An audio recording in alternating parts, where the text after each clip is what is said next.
Vol veure una pel·lícula, senyor Rosen? No, gràcies.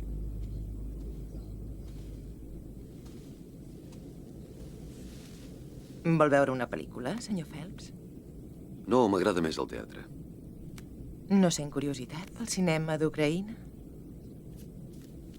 Triï'm una per mi.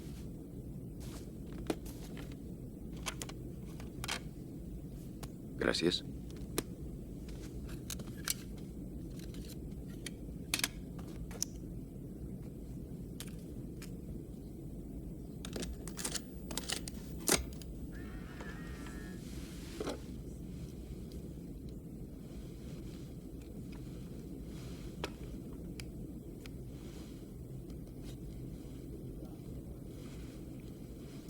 Bon dia, senyor Phelps. L'home que veu a la pantalla és l'Alexander Golitsyn, agregat de la nostra ambaixada a Praga, i també un traïdor. Ha robat la meitat d'una llista de cobertura no oficial de la CIA on figuren tots els nostres agents secrets destacats a l'Europa de l'Est. Per raons de seguretat, la llista s'havia dividit en dues parts. La part que té en Golitsyn conté els noms codificats, però aquest fragment no té cap significat sense l'altra meitat, que associa els noms codificats amb els noms reals. En Golitsyn planeja robar aquesta segona meitat durant la recepció a l'ambaixada que tindrà lloc demà a la nit.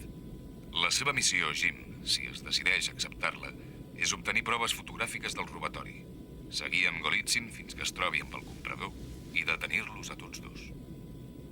He seleccionat un equip d'entre el seu grup habitual i l'he enviat cap allà. La Sarah Davis actuarà d'incògnit. En Jack Harman pot interferir qualsevol sistema de seguretat. La Hannah Williams s'encarregarà de la vigilància. La Claire, la seva dona, s'ocuparà del transport. I l'Ethan Hunt serà el seu home clau, com sempre. En aquests moments és a Kíev, però es reuniran a Praga al lloc que vostè consideri segur. Com sempre, si vostè o algun membre de l'equip de Missió Impossible és capturat o mort, la central negarà conèixer les seves activitats. Aquesta cinta s'autodestruirà d'aquí a 5 segons. Bona sort, Jim.